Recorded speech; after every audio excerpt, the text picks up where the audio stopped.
नमस्कार, Covid OPD में आपका स्वागत है। आपके साथ मैं हूं मोनिका जायसवाल। कोरोना वायरस लगातार फैलता जा रहा है। इसके साथ ही मध्य प्रदेश, छत्तीसगढ़ में भी कोरोना की रफ्तार अब भले ही कम हो गई हो, लेकिन सरकार की चिंता अब भी बनी हुई है। कोरोना के नए डेल्टा प्लस के वेरिएंट ने शासन प्रशासन की चिंता बढ़ा दी है। चिकित्सकों की माने तो डेल्टा प्लस वेरिएंट तीसरी लहर का कारण बनेगा। ऐसे में सरकार अब भी सावधानी बरतने की अपील कर रही है। ऐसे में इंडिया न्यूज ने ओपीडी की शुरुआत की पहल की है, जिसके तहत आप घर बैठे डॉक्टर से बातचीत कर और कोरोना से निपटने के, संक्रमण से बचने की सलाह भी डॉक्टर से ले सकते हैं। आज हमारे साथ डॉक्टर प्रशांत दीक्षित हैं, जो आपके सभी सवालों का जवाब देंगे।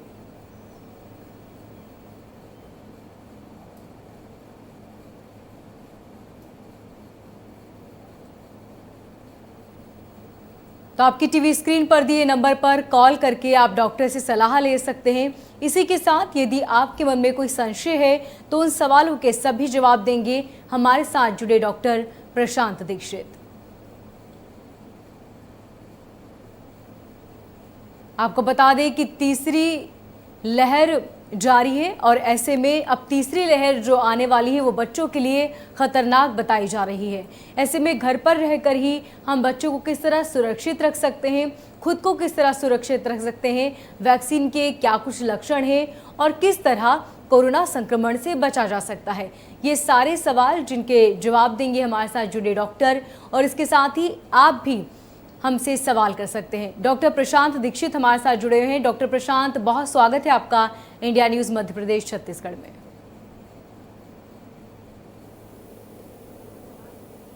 हेलो जी डॉक्टर प्रशांत, आप सुन पा रहे हैं हमें? हाँ, सुन पा रहा हूँ। डॉक्टर प्रशांत, सबसे पहला मेरा सवाल कि जिस तरीके से कहा जा रहा है कि डॉक्टर प्रभात दीक्षित तीसरी लहर आने वाली है और जो कि बच्चों के लिए बहुत खतरनाक है, ऐसे में बच्चों को किस तरीके से घर पर सुरक्षित रखा जा सकता है ताकि कोरोना की तीसरी लहर से बचा जा सके? देखिए, घर में जितने भी बड़े लोग हैं वो अपने आप को वैक्सीनेटेड करके रखें, जिसमें कि वैक्सीनेशन कराने से हम दोनों किस्म के कोई भी वैक्सीन लगवाएं। हम अगर हम बच्चों को सुरक्षित रखना चाहते हैं तो जो एडल्ट हैं और जिनको जो कॉन्टेक्ट जो बाहर जाते हैं, जो एक्सपोज होते हैं, उन लोगों को वैक्सीनेटेड होना चाहिए और ऐसे लोगों को ही बच्चों के संपर्क में आना चाहिए। जब तक बच्चों की वैक्सीन अवेलेबल नहीं है, बच्चों को हम बाहर नहीं निकलने दें और अगर बच्चों को ऐसे क्राउडेड प्लेस पर ले जाने की बहुत आवश्यकता ना हो तो कतई ना ले जाएं और उनको मास्क लगा कर रखें।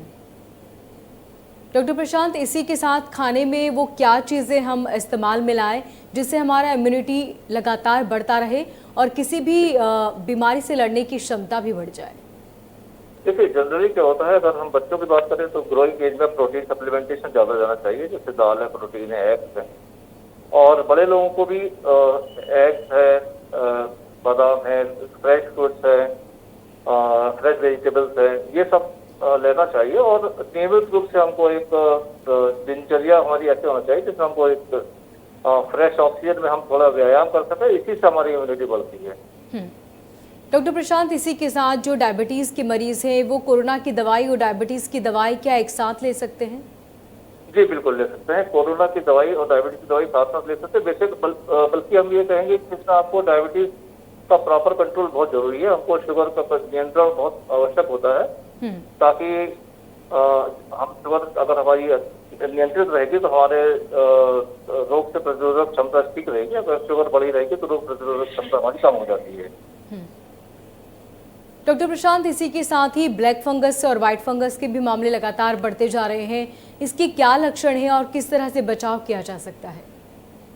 देखिए, ऐसा है, इसमें आंखों में ऐसा इंफेक्शन आना, धुंधलापन आना या किसी प्रकार का कोई दिखाई देने कोई प्रॉब्लम अगर कोरोना के मरीजों को होता है या कान में कुछ इंफेक्शन लगता है तो वो नजदीकी अपने डॉक्टर को या नेत्र विशेषज्ञ को या ENT स्पेशलिस्ट को संपर्क करके अपनी बात बता सकते हैं।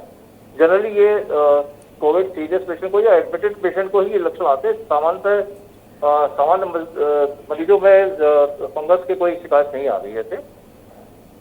जी डॉक्टर प्रभात, इसी के साथ ये भी कहने को मिलता है कि जो व्हाइट फंगस है वो तो पहले भी था, और पहले भी हम वाइट फंगस की बहुत सारे मामले सुनने और देखने को मिलते थे, लेकिन अभी जो वाइट और ब्लैक फंगस आया है वो ज़्यादा खतरनाक किस तरह है, और ये कोरोना मरीजों को ही हो रहा है या फिर सामान्य लोगों को भी हो सकता है?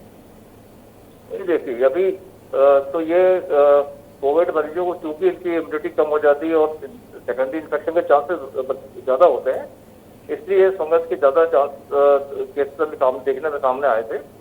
और इसके पीछे कई क्लॉज लगाए जा रहे थे कि क्या इंडस्ट्रियल ऑक्सीजन का उपयोग या दूसरी कोई जो हम वाटर यूज कर रहे थे ऑक्सीजन कंसंट्रेशन के लिए, उसका इन्फेक्टेड होना ये इसका कारण बन रहा था। लेकिन अब सावधानी के बाद में इसके केसेस अब उसमें ज़्यादा नहीं आ रहे हैं।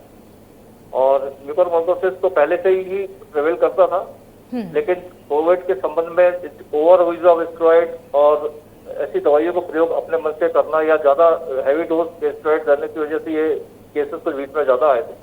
अभी तो उन पर नियंत्रण पा लिया गया। डॉक्टर प्रशांत, इसी के साथ यदि जिन्हें कोरोना हुआ था और वो कोरोना से अब ठीक हो चुके हैं, वो कितने समय के बाद वैक्सीन लगवा सकते हैं? देखिए, कोरोना से अगर संक्रमित हो चुके हैं उसके बाद हम कम से कम 3 महीने का गैप हमको रखना चाहिए, क्योंकि एक बार अगर हमको एक जो नेचुरल एंटीबॉडीज हमारे शरीर में बनी है उसका तो पीरियड कुछ रहता है, लेकिन उसके बावजूद हमको वैक्सीनेशन जरूर लेना चाहिए और मिनिमम 3 मंथ का गैप रहना चाहिए, क्योंकि हमको पता नहीं कि हमको किस टाइप की मेडिसिन कोविड ट्रीटमेंट के लिए दी गई है या क्या कॉम्प्लिकेशन हुए, जनरल पब्लिक को नहीं पता होता है, इसलिए मिनिमम 3 मंथ का गैप रखना चाहिए।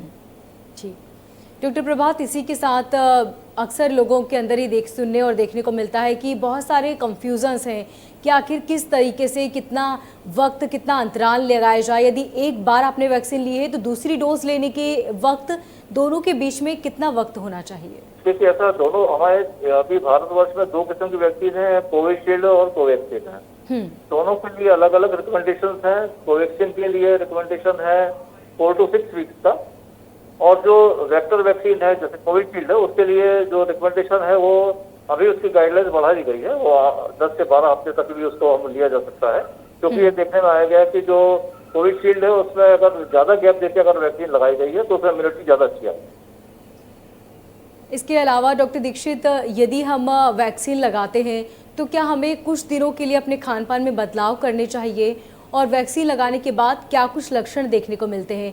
क्योंकि कई बार वैक्सीन लगाने के बाद जो बुखार आना, चक्कर आना, ये बहुत मामूली सी बात है, लेकिन लोग डर जाते हैं। जी जी जी, वैक्सीन में देखिए जैसे दूसरी वैक्सीन का में हमको हल्का सा फीवर आना या हल्का माइल्ड पेन होना, ये स्वाभाविक बात है, इसमें डरने की कोई बात नहीं होती है। सिंपल पैरासिटामोल वगैरह देकर इससे हम इस दर्द को दूर किया जा सकता है। अनावश्यक रूप से अपने मन से कोई दवाई नहीं खाना चाहिए इसमें, और इससे कोई डरने की आवश्यकता नहीं है। माइल्ड फीवर जो है जो सामान्य दूसरी वैक्सीन से लगाने में आता है वैसा ही इसमें होता है। डॉक्टर दीक्षित, यदि हम खाने में सलाद आमतौर पर लेते हैं, लेकिन कई बार हम सलाद में ऊपर से नमक डालते हैं, तो क्या नमक डालने से सलाद के जो गुण है वो खत्म हो जाते हैं? नहीं, extra salt is always, table salt जो है वो हम परमिट नहीं करते हैं। Extra salt is always should be avoided, क्योंकि गुण तो खत्म होते हैं। अगर जितना हम नेचुरल फॉर्म में लेंगे चीजों को लेंगे उतना अच्छा होगा। और दूसरा, हाइपरटेंशन के पेशेंट्स के लिए वैसे भी हम मना करते हैं कि अगर किसी को बीपी की शिकायत है या कुछ है तो वो टेबल सॉल्ट ना ही यूज करे तो अच्छा है। डॉक्टर दीक्षित, इसी के साथ कई लोग जब वैक्सीन लगाकर आते हैं तब उन्हें जो लक्षण दिखाई देते हैं वो क्या लक्षण है जिसके बाद हमें घबराने की ज़रूरत नहीं है, और ऐसे कौन से लक्षण दिखने पर हमें ज़्यादा परेशान होने की ज़रूरत है और डॉक्टर से संपर्क करना चाहिए? देखिए, अगर किसी को पहले वैक्सीन लगाने, पेशेंट को किसी को हिस्ट्री ऐसी है कि जिसको कभी कोई एनाफाइलेक्सिस के या किसी दवाई से सीवियर एलर्जी हुई थी, या पहली वैक्सीन के बाद बॉडी में कहीं रैशेज आ गए हैं, या उसको बहुत ज्यादा कुछ ब्रीदिंग डिस्कम्फर्ट हो रहा है वैक्सीनेशन के बाद में, तो उसको तुरंत डॉक्टर से संपर्क करना चाहिए, तो कोई एनाफाइलेक्सिस के शॉक के लक्षण हो सकते हैं। अदरवाइज सामान्यतः ये तो बहुत ही rare of the rarest complication है। अदरवाइज जो नॉर्मल पेशेंट्स हैं उनमें सिंपल फीवर ही आता है, जिससे डरने की कतई आवश्यकता नहीं है, और 99% पेशेंट्स में कोई इस टाइप के कोई सीवियर लक्षण नहीं पाए गए हैं। हल्का बुखार या हाथ में दर्द होना सामान्य बात है।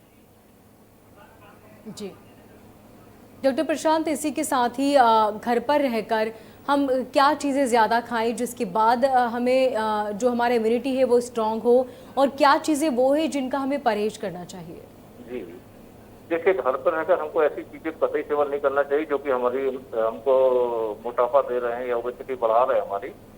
और चिकनाई वाला भोजन या ऐसा पदार्थ जो कि हमको ऑक्सीडेशन हमारा कम कर रहा है बॉडी का, उसको नहीं लाना चाहिए। फ्रेश फ्रूट्स, वेजिटेबल्स है, एवोकाडो है, ग्रीन वेजिटेबल्स हैं, फ्रूट्स हैं, एप्पल है, एग्स है, मिल्क है, एलमंड्स हैं, ये चीजें लेना चाहिए। जितना हम फ्रेश फ्रूट का सेवन करेंगे उतना मिल्क है, प्रोटीन है, ये सब लेने से हमारी इम्यूनिटी बढ़ती है। और जैसे मैंने पहले ही बताया था कि एक्सरसाइज जरूर करें। Breathing exercise has got a very important role for the lungs, और लंग्स की इम्यूनिटी, लंग्स का जो ताकत है वही इसमें हमसे सब चीज़ों से बचा सकता है। जी डॉक्टर दीक्षित, यदि प्रेग्नेंट महिलाएं कहा जा रहा है कि आप वैक्सीन लगवा सकते हैं, तो वैक्सीन लगाने के बाद यदि वो उसके पहले वो संक्रमित हो जाती हैं, ये तो किस हद तक उनके जो बच्चे हैं वो उनको किस तरीके से सुरक्षित रख सकती हैं? ठीक है, अगर वो संक्रमित हो जाती हैं तो उसको बच्चों को मास्क लगाकर ही दूर रखना चाहिए। और फीडिंग, लैक्टेटिंग महिलाओं की अगर बात करते हैं तो फीडिंग अगर हो सके तो अवॉइड करें। और until unless the baby is very small, बहुत छोटा बच्चा है और उसको अगर मिल्क देना ही है तो उसको हम एक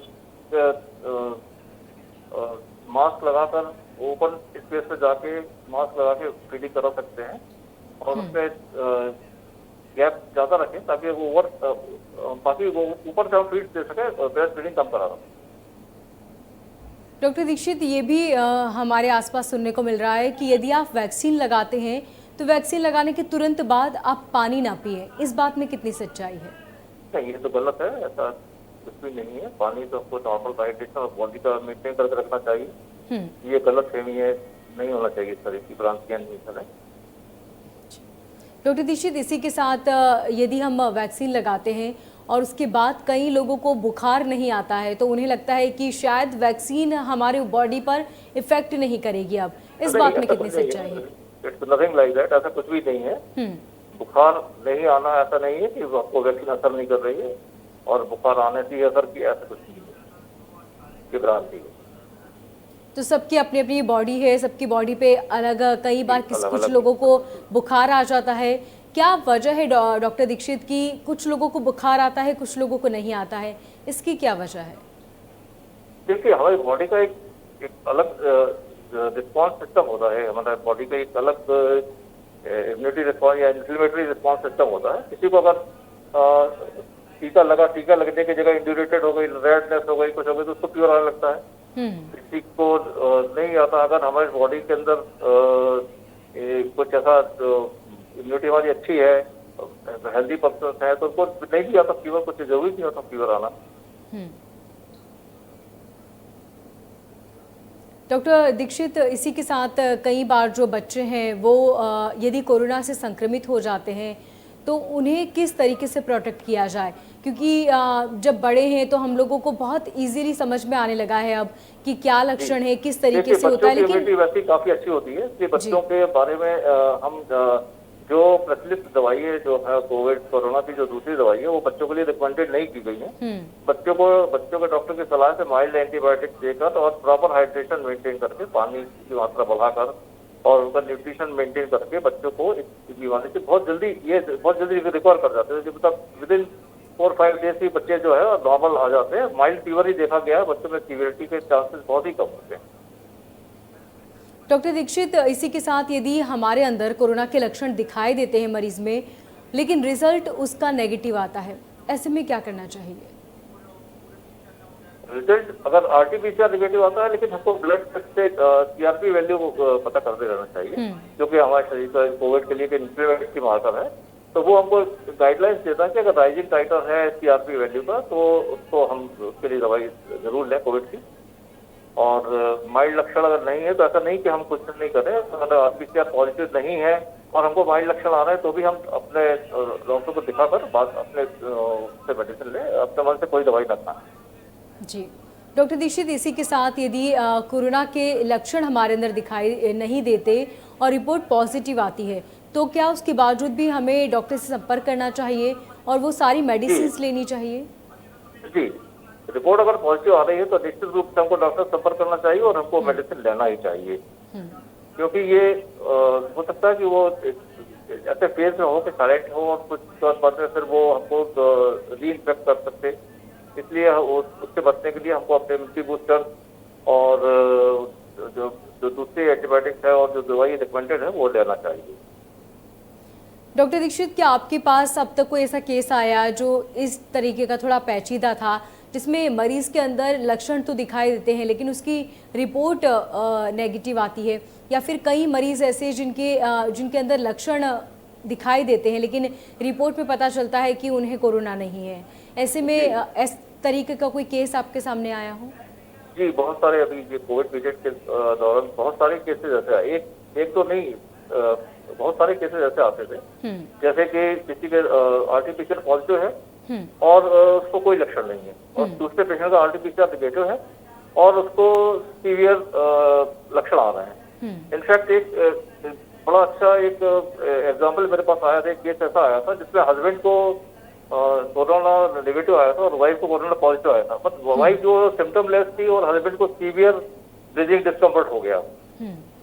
तो इसके लिए हमको जब कांटेक्ट दोनों को भी है, तो अगर रिपोर्ट आरटीपीसीआर नेगेटिव भी आ रही है, हमको पता है कि उसमें 70% पॉजिटिव आते हैं, 30% उसमें भी हमको पूरी एक्यूरेसी नहीं मिलती है। तो रिपोर्ट नेगेटिव आने का मतलब ये नहीं होता कि अगर हमारे कॉन्टेक्ट को अगर पॉजिटिव आया तो हमको भी सतर्क होने की जरूरत है और हमको ये मेडिसिन लेना चाहिए। जी जी, बिल्कुल ठीक कहा आपने डॉक्टर दीक्षित। तो इस तरह की जो सोशल मीडिया पर कई अफवाहें चलती हैं, इस तरह की खबरें चलती हैं, ऐसी खबरों में न आकर डॉक्टर से सलाह लें यदि आपके अंदर लक्षण दिखाई देते हैं तो। डॉक्टर प्रभात दीक्षित, हमारे साथ जुड़ने के लिए और तमाम जानकारी के लिए आपका बहुत शुक्रिया। तो मेरे साथ फिलहाल इस बुलेटिन में इतना ही, दीजिए इजाज़त, नमस्कार।